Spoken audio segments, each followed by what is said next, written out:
Hi, my name is Emma, and I'm going to be doing a series of videos covering writing. The first few of which are going to be a basic essay structure, introduction, thesis, body paragraphs, conclusion, and this video is going to cover the introduction. So what is an introduction? Let me introduce you. It is just what it sounds like, an introduction to your topic, what you're going to be talking about in your paper. It will eventually contain your thesis. However, the thesis is going to be the last sentence of the introduction, and that will have its own separate video that I will be creating. But before your thesis, you're going to want to go into background information, any basic information you would want your reader to know before proceeding into the rest of your essay. And even before that, some people will want to see a hook, and this is what I'm going to start off talking about. So I'm going to preface this with a warning. Most high school teachers won't actually want to see a hook in your essays, and I wouldn't recommend using one unless your teacher specifically asks for one. That being said, I'm going to go over hooks really quickly, just in case you run across a situation in which a teacher requests a hook. So, what is a hook? If this were my essay, this question, what is a hook? And this very colorful little description would be, in fact, my hook. They are prevalent in elementary and middle school writing, and they're basically one sentence at the very beginning of an introduction that's meant to catch your eye, meant to pique your interest in the topic. There are many different types of hooks, and a few of the most popular ones are question-answer. So an example of a question-answer kind of model for a hook would be, what do Texas football and good-looking people all have in common? They are all the focus of NBC drama Friday Night Lights. So in this essay, I don't really say much about what's going to be in what I'm going to talk about in my essay, but I do introduce the fact that I'm going to talk about the TV show Friday Night Lights in kind of a fun, silly way. Another kind of hook is a statistic. You can introduce your topic, you can grab your reader's attention with a shocking stat. So, for example, if I were talking about the meat industry, I would perhaps say it takes 2,500 pounds of water to produce 1 pound of beef. And that would be my hooking statistic.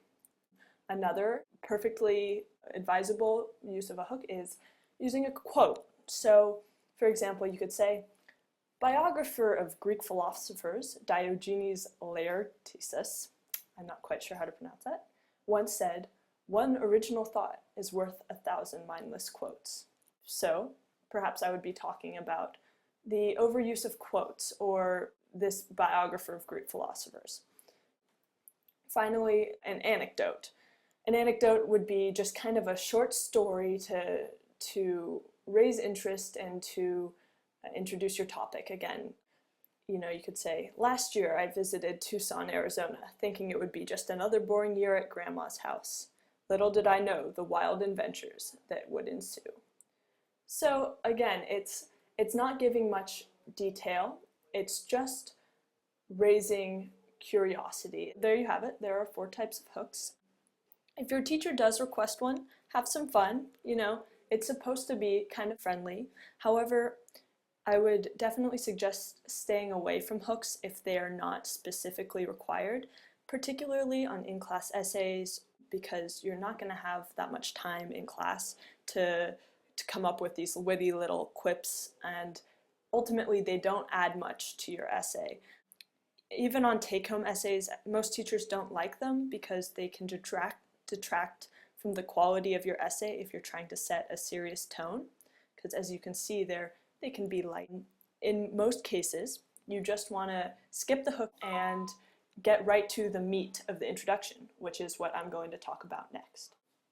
As I get on to the more substantive part of the introduction, I want to just say that there are many different types of essays and introductions, and I'm going to talk about a few basic models here that should help start you off if you're kind of lost and don't know where to start on a basic essay. If you want something more complex or perhaps targeted towards an AP class, I'll also be making videos specifically for AP Language and Composition and AP Literature later on. However, for now, I'm going to give some simple suggestions that should help structure any basic essay. So one kind of essay that most people are going to end up having to do is the historical perspective, the history paper. On an introduction to a history paper, you're going to want to probably skip the hook in general.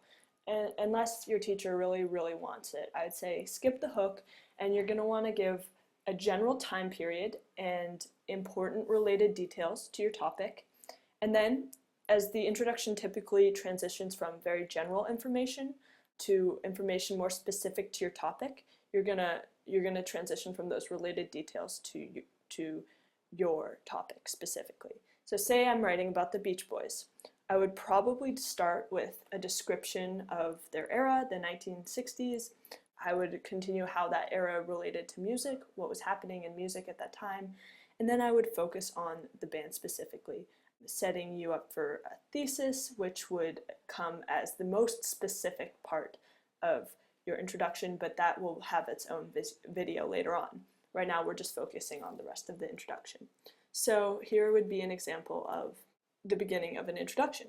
Throughout the late 1950s and early 1960s, counterculture boomed in America as young people across the country rebelled against the post-war focus on conformity and materialism. So this really talks only about the time period. We're talking about, it gets a little bit into the related details, but really it's mostly discussing what was happening in the 1960s. Then we go to the next part. This anti-establishment fervor kindled a public desire for more radical music, paving the way for new artists to break through. So now we've moved on to related details, the relation to music from the 1960s. And so we established that this led to the desire for new music, and that's how we're going to lead into our most specific part about the band. Among these new artists were a group of long-haired surfers, the Beach Boys. So now we've focused on our band, the Beach Boys, and we've introduced our topic within the context of its history. Notice also how these are all facts. The introduction is meant to set up your essay, and the thesis is where you're going to combine all these facts and state your argument, which is going to be more subjective.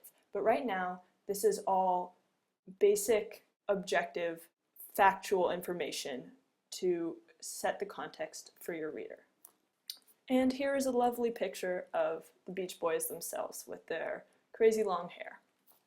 Just thought it would be fun to add in. So now that we've covered the basic history introduction, we are going to now transition into the different types of English papers that you would be required to write, and how to go about starting an introduction to an English paper. So the first type of paper that you would probably write within an English class would be an analytical. This is something that encompasses essays about books. Oftentimes in English you're going to find yourself writing about books or poems or even movies, and comparing them. So introducing these is fairly simple.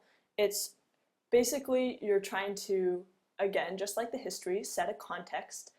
So there are a few different things that you need to include in your analytical English essays. Sometimes not all of them will be applicable, but most of the times these are the important ones to hit. So first, the genre.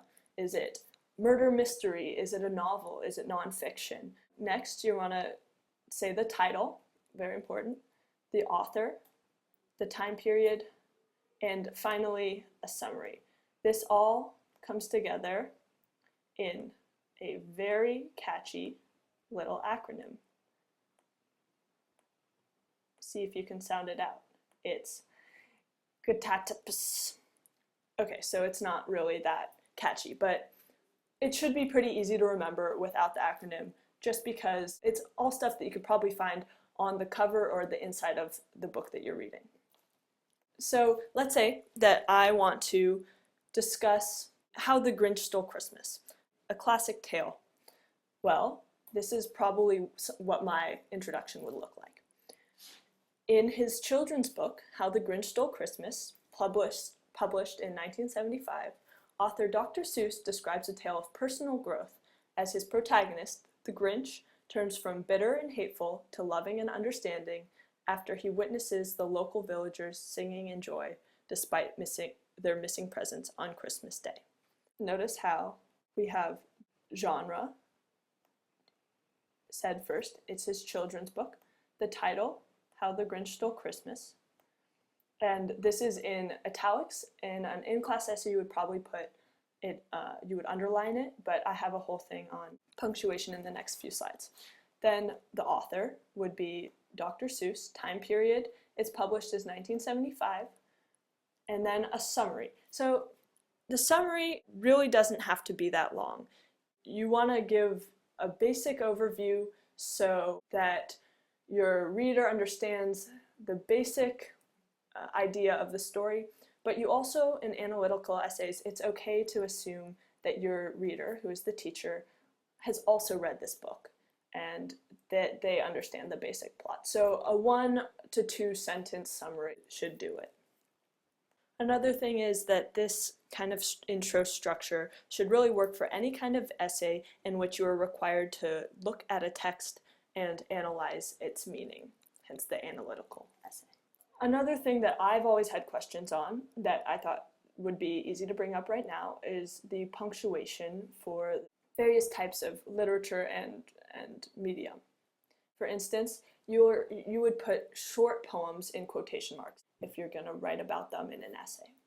However, magazines, books, newspapers, films, TV shows, long poems, plays, operas, musical albums, works of art, and websites are all going to be underlined or in italics. Those two seem to be interchangeable on the MLA Grammar website. But so basically, if you're not sure, I would definitely just guess to underline or italicize it, because that's where the majority of the various works fall. The final kind of essay I'm going to talk about is argumentative. In this argumentative or persuasive essay, you are often asked to take a side to convey your own opinion. Again, the opinion part is going to be stated in the thesis in the next video, but unlike the introduction for an analytical essay, the introduction for an argumentative essay assumes that the reader knows little about the subject that you're going to talk about, and it gives necessary background information. Say that I'm writing an essay in which I'm going to argue that Hulk Hogan's mustache is superior to all other mustaches. In that case, my introduction might look something like this, remembering our general to specific chart. So the general part is going to be, since man invented the razor, facial hair has served as a trusted measure of masculinity in many different cultures throughout the world. I don't mention Hulk Hogan, who is supposedly my topic. I instead open with a general statement about facial hair and mustaches. Then I add, Hulk Hogan, actor, entrepreneur, musician, retired wrestler, is perhaps best known for his finely trimmed handlebar mustache. Here I get more specific, I delve more into my topic, but notice how I don't express an opinion. Perhaps the fact that he's best known for his mustache is an opinion, but it never goes into detail about why I think his is the best or any qualities I find attractive about his beard. I instead lead the reader down a path that suggests that I'm going to be talking about Hulk Hogan.